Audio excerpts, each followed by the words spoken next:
This is Tomo News for Monday, January 18th. Pakistani teen chops off his blasphemous hand. Blasphemy is against the law in Muslim-majority Pakistan, and the punishment can be death. Pakistani law doesn't state what exactly constitutes blasphemy, but considering Al Jazeera reports at least 65 people have been lynched to death over real or imagined blasphemous slights to the Prophet, the Quran, or Islam since 1990, what a 15-year-old boy did in a village south of Lahore late last week might be somewhat understandable. Mohammed Anwar was attending a sermon at the village mosque last week, but his mind was on more worldly things apparently.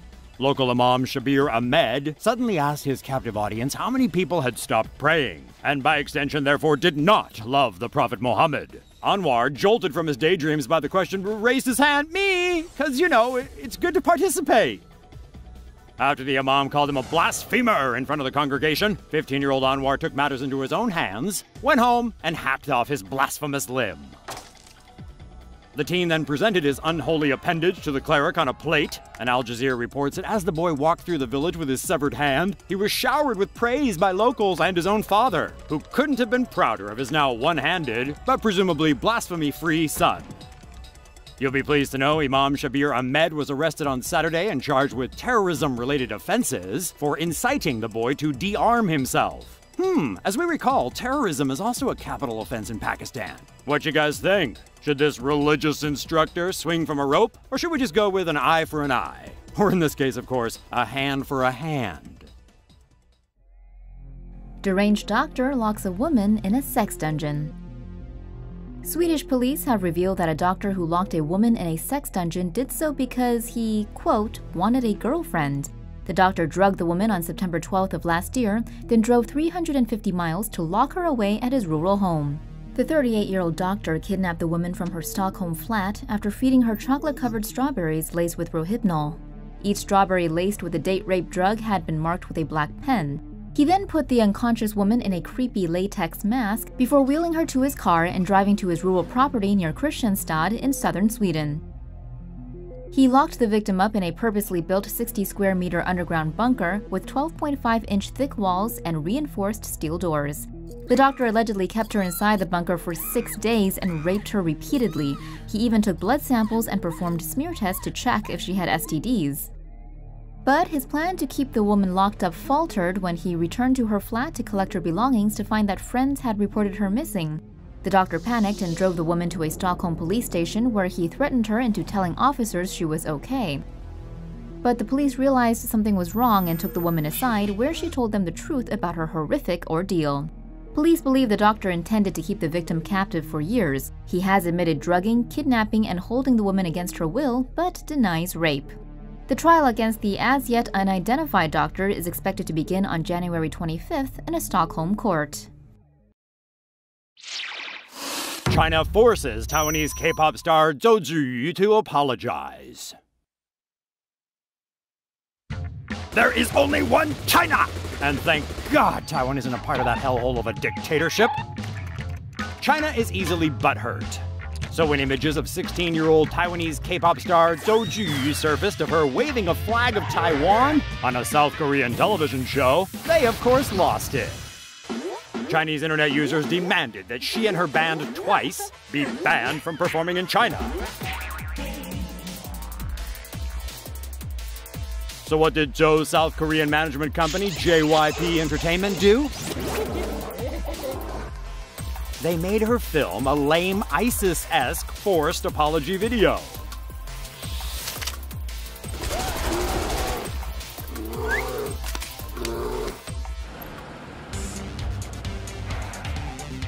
In the video, Zhou says, "The two sides of the strait are one, and I have always felt proud to be Chinese." She then apologizes, while saying she will halt her China activities and go through some serious reflection.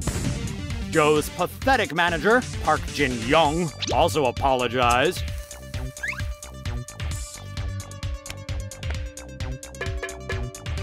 Naturally, China's plan completely backfired and only sent more Taiwanese to the polls over the weekend when they elected the DPP's Tsai Ing-wen as president and gave the DPP a majority in the legislature for the first time ever. in a landslide victory over the China-loving KMT. Taiwan #1!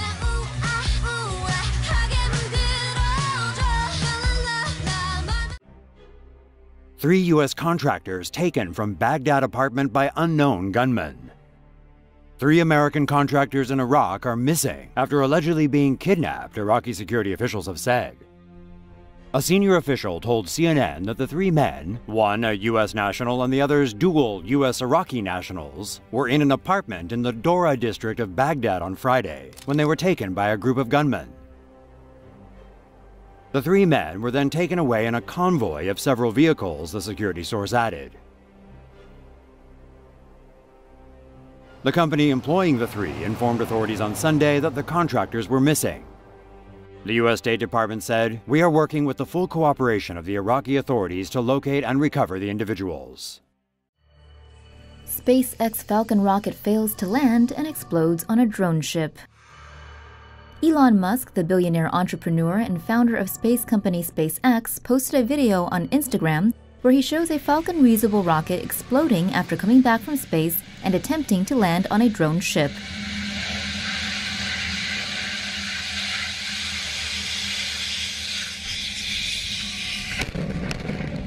According to Musk, one of the legs failed to lock and caused the whole rocket to tip over. Rough seas at the time of the mission may have also contributed to the unsuccessful landing. But for Musk, this is far from being a real failure. The company has a few more ocean missions coming up, and according to his post on Twitter, Musk remains positive that landing rocket ships will soon become a reality. 3 men try to rob an off-duty cop and get shot. An off-duty New York police officer reportedly shot a man in the torso after an attempted robbery on Monday. A shooting took place after 3 men tried to rob an off-duty police officer in New York's Mount Hope area around 4 a.m. on Monday. Local reports say one of the 3 attackers was wearing a red jacket and carrying a gun, while another was wearing a black jacket and was carrying 2 knives. The 3 men reportedly approached the officer in an attempt to rob him before the officer opened fire, hitting the assailant holding the knife in the torso. The 2 other attackers reportedly fled the scene on foot. According to police, the missing attackers are still at large. Detachable airplane cabin could save lives. How do you survive a plane crash? In a detachable cabin, at least according to the Russian engineer behind the invention. After working on the project for 3 years, Vladimir Tatarenko released his designs for a life-saving plane cabin that could parachute passengers to safety. Tatarenko's invention is a separate passenger cabin that can be attached and detached from the main aircraft. Underneath the cabin is a storage space for luggage, and the roof of the cabin houses parachutes, which would be released automatically when the cabin detaches in an emergency, whether during takeoff, mid-flight, or landing. The capsule can land on both ground and water, with boosters and inflatable rubber tubes helping to cushion the impact and get passengers and crew to safety. With fewer than 500 people dying from plane crashes in any given year, the technology has received mixed reactions from people commenting online. Utah shootout leaves 1 officer dead, another wounded. A police officer was killed while responding to a car crash in Salt Lake County, Utah, and another was injured in a shootout with the suspect following the accident. 18-year veteran Unified Police Officer Doug Barney was responding to a traffic accident in Holiday, Utah, when he spotted a man and a woman leaving the scene of the crash. As Barney approached the duo, the man fired a single shot, striking him in the head. Officer Barney died later at a hospital. Other officers encountered the suspect on a nearby street shortly afterwards, which led to an exchange of gunfire. The man was killed during the shootout, while another officer was shot 3 times and was wounded in the legs and torso. Police have identified the female who allegedly left the scene of the crash with the gunman as a person of interest. She has not yet been located. Factory makes Muslim workers choose between job and faith. Dozens of employees at a Wisconsin factory could soon be out of a job after the company introduced a new prayer policy on Thursday. Lawnmower and snowblower manufacturer Aaron's is threatening to fire Muslim workers if they take 2 daily 5-minute breaks to pray. The employees must pray during designated breaks instead, meaning they can only worship at mealtimes. Aaron seems to know little about Islam. Muslim scripture requires 5 daily prayers, all at set times, not at the whim of an employer. The change affects 53 employees, only 10 of whom said they would stay with the company under the new policy. Aaron's defended the move, saying the manufacturing environment does not allow for unscheduled breaks in production. You see, it's not personal, it's business. Never mind that employees were encouraged to take time out to celebrate Jesus' birthday this past December. Seems that Aaron's certain religious practices are endorsed a bit more than others. This sit-ups loving cat is a lot more fit than you are.